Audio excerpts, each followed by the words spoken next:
कहा कि हे केशव के रचा कर अश्वमेघी जग दुनिया को दिखा देंगे, अपनी विजय का डंका सारे संसार में बजा देंगे। जो भी अभिमानी व घमंडी राजा अपने सर को उठाएगा, हमसे वो क्या लेगा, अपने सर को कटाएगा। भगवान श्री कृष्ण ने कहा, हे कुंती नंदन, तुम्हारे मन के अंदर अभिमान का विचार आया है कि हे अर्जुन, के अभिमान में है अंधा अर्जुन। अभिमान जहाँ पर होता है, अभिमान ही जड़ नुकसान की है, नुकसान वहीं पर होता है। हे पार्थ, हे कुंती नंदन, अभी तो 18 दिन का युद्ध समाप्त हुआ है, फिर तुम्हारे मन के अंदर विचार आया कि हमने अश्वमेघी जग रचाना है। हे भारत, ये भारत भूमि एक बार, ये भारत भूमि एक बार फिर लहू शक्कर हो जाएगी, कुछ रात से काल ही आएगा, दुनिया तंग ही रह जाएगी। यदि सच कहा मानो मेरा, इसलिए न तुम जे काम करो, पिछला ही पराक्रम खो दोगे, इसलिए न तुम संग्राम करो। भगवान श्री कृष्ण को भगवान श्री कृष्ण ने अर्जुन से सब बात कही। भगवान श्री कृष्ण ने महाबली भीमसेन से पूछा कि हे महाबली भीमसेन गदाधारी, आपके मन का क्या विचार है। भगवान मुरली मनोहर सबके मन के विचार जान रहे हैं कि भाइयों के विचार क्या हैं। भीमसेन ने अपनी गदा को उठाते हुए कहा, महाराज, है कोई शत्राणी का बेटा, कि है कोई शत्राणी का बेटा जो रणभूमि में आता है। इतना कहते कहते महाबली आगे बढ़ता जाता है। भगवान श्री कृष्ण ने नकुल और सहदेव से पूछा, इन भाइयों का क्या विचार है। उन्होंने भी यही उत्तर दिया कि राय की क्या विचार है, मेरे आगे ये क्या कहेंगे, सीधी के आगे। आज सारे राजा मैं ही वीर जबर हूँ, खाते हैं सब कोप मुझसे, मैं ही शेर बबर हूँ। भगवान ने कहा, अर्जुन के मन के अंदर अभिमान, भीमसेन के मन के अंदर अभिमान, नकुल और सहदेव के मन के अंदर अभिमान। धर्मराज से पूछा गया, धर्मराज आपका क्या विचार है। धर्मराज ने हाथ जोड़कर कहा कि प्रभु, आप संरक्षक हैं हमारे हर एक काम के, हम तो एक विश्वास लाए आपके ही नाम से। प्रभु, आप हमारे काम के संरक्षक हैं, आपकी आगे के बिना हम कोई भी काम नहीं कर सकते। प्रभु, अगर मेरे भाइयों का अगर यही विचार है, इन्होंने अश्वमेघी जग रचाना है, तो मेरा भी यही विचार है। भगवान श्री कृष्ण ने अश्व सजाया, इंद्रलोक से अश्व आया, क्योंकि राजा रामचंद्र जी ने जिस समय अश्वमेघी जग किया था, वह घोड़ा अश्व का इंद्रलोक से आया था।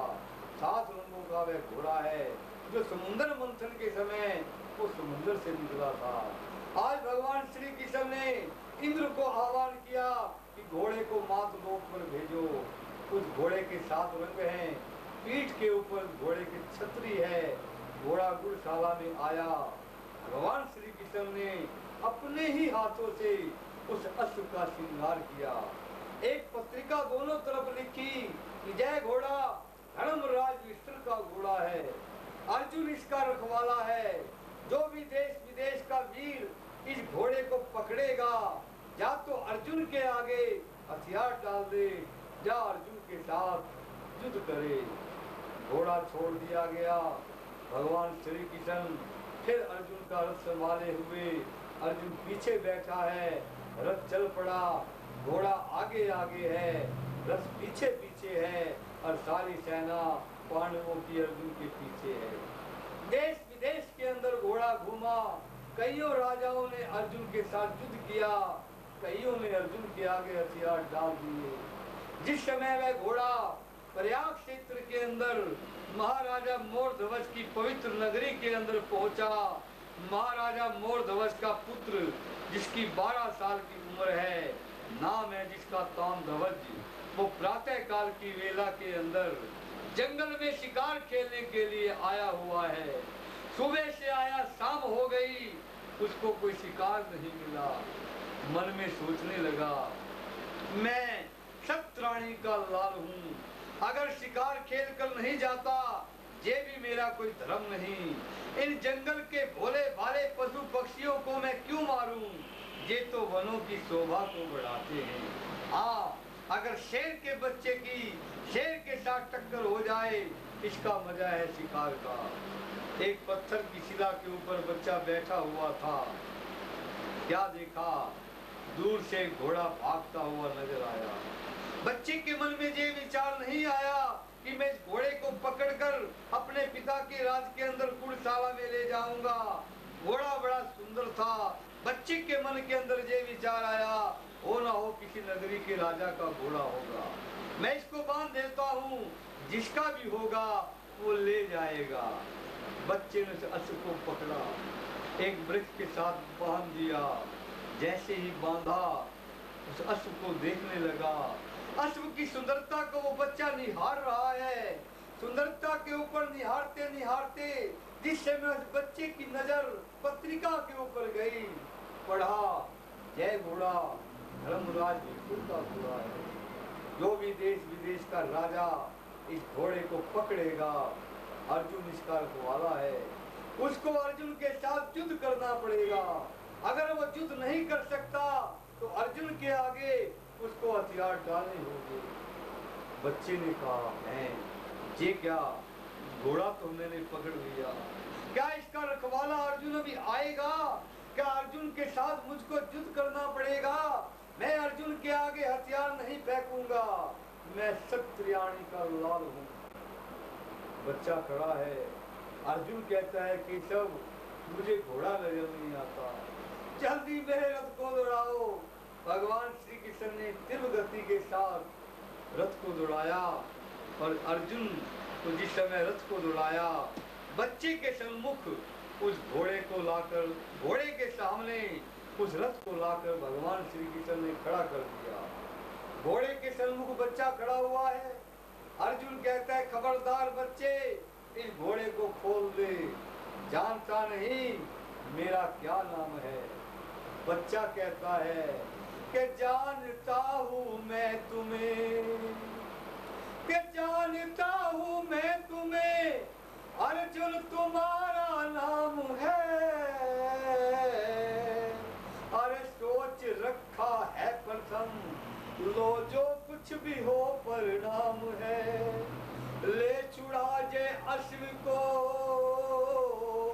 किसकी भला मजाल है, तू अर्जुन नामक सुबट है, मैं मोर ध्वज का लाल हूँ। भगवान श्री कृष्ण को अर्जुन कहता है, भगवान मैं इसको बच्चा समझ के छोड़ रहा हूँ, मुझे तो ऐसे लग रहा है जैसे मैं सांप के बच्चे को दूध पिला रहा हूँ। दोनों के अंदर घमासान युद्ध हुआ। उस युद्ध के अंदर अर्जुन ने उस बच्चे को मूर्छित कर दिया। बच्चा मूर्छित होकर पृथ्वी पर गिर पड़ा। अर्जुन नीचे उतरा, अश्व को खोलने लगा। भगवान श्री कृष्ण जो रथ पर बैठे मुस्कुरा रहे थे, उन्होंने तुरंत माया को फेरा। बच्चा मूर्छित हटी, पृथ्वी पर खड़ा हो गया। बच्चे ने तीर कमान संभाला, बच्चे ने तीर कमान संभाला और कहने लगा, खबरदार अर्जुन, तुम्हारा वार मैंने सह लिया, अब मेरा वार आता है। बच्चे ने तीर चलाया, अर्जुन को मूर्छित कर दिया। बच्चे ने कोई कम नहीं करी, अर्जुन के हाथों में हथकड़ियां डाली, पैरों के अंदर बेड़ियां डाली और बंदी बनाकर अपने पिता के दरबार में ले आया। मंत्री ने कहा महाराज आपका पुत्र आया है और ना जाने किसी को बंदी बनाकर लाया है। राजा ने कहा अंदर आने दो। राजा का दरबार लगा हुआ है। राजा मोर ध्वज ने पूछा बेटा ताम ध्वज ये किसको बंदी बनाकर ले आए? बेटा क्या कारण है इनके यहाँ पर आने का, क्यों इनको बंदी बनाया है बेटा, बतलाओ सारी बात। ताम ध्वज ने कहा पिताजी के तीर और तलवार चलाए हमने बारंबार, और लेकिन प्रभु की कृपा से ये माने पिताजी हार। पुत्र इनका नाम क्या है? पिताजी इनका नाम है अर्जुन। ये भगवान श्री कृष्ण के अपने आप को परम सखा कहते हैं। महाभारत के विजेता महाबली भीमसेन का भाई अर्जुन है इनका नाम। अर्जुन का नाम सुनते ही राजा मोर ध्वज कांप गया। कहने लगा पुत्र खोल दे रे बंदी मूर्ख, वचन सुन अब ज्ञान के, मैं जिसका परम भक्त हूँ जय मित्र उस भगवान के। अच्छा पुत्र कहता है पिताजी के माता पिता की आज्ञा में रहूं, ये धर्म है संतान का, मैं आपकी आज्ञा मानूं, ये हुक्म है भगवान का। पिताजी आपकी आज्ञा माना मेरे लिए भगवान के हुक्म के बराबर है। बच्चे ने अर्जुन की हथकड़ियों को खोल दिया, बेड़ियों को खोल दिया और अर्जुन मुंह लटकाए हुए महलों से बाहर आ रहे हैं। महलों के आगे भगवान श्री कृष्ण रथ लेकर खड़े हुए हैं और मन ही मन कह रहे हैं कि होते आता ने कराया, अरे लंका को शमशान, अन्यथा रावण भी था वो लोग को बहुत बड़ा बलवान, के बहुत बड़ा बलवान जिसने कैलाश को जाकर उठाया था, और देवता सब कैद किए विधि ने उसे बढ़ाया था, ले डूबा अभिमान राम ने सन में जाए मिटाया था। इतनी बात अर्जुन ने सुनी। अर्जुन बाहर आया और भगवान से उलाहना देने लगा कि भगवान के माना माया में गया, मैं तो मार्ग भूल, अरे नहीं बिछाने थे तुम्हें प्रभु मार्ग में जे तूल। प्रभु एक 12 साल के बच्चे से आपने मेरी हार करवा दी, क्या ये इतिहास के अंदर लिखा जाएगा? भगवान श्री कृष्ण ने कहा बस लिखा जाएगा। जो इतिहास की घटना घटित होती है उसी का इतिहास बनता है। अर्जुन प्रभु इस 12 साल के बच्चे से मेरे हारने का कारण क्या है? भगवान श्री कृष्ण ने कहा कि अर्जुन के भक्ति की शक्ति जहाँ, अरे कर गई अपना काम, अरे जीत तो भक्ति की हुई बालक का है नाम। बच्चे का तो नाम है अर्जुन, जीत तो उसकी भक्ति की हुई है। ये बच्चा मेरे परम भक्तों में से एक भगत राजा मोर ध्वज का लड़का है कि जीमी तारों से मध्य, अरे देत चंद्र प्रकाश, ऐसे ही है मुझको राजा मोर ध्वज पर विश्वास। जैसे तारों के अंदर जितने लाखों करोड़ों तारे हैं, एक ही चंद्रमा सारे विश्व को प्रकाशमय करता है, ऐसे ही सारे विश्व के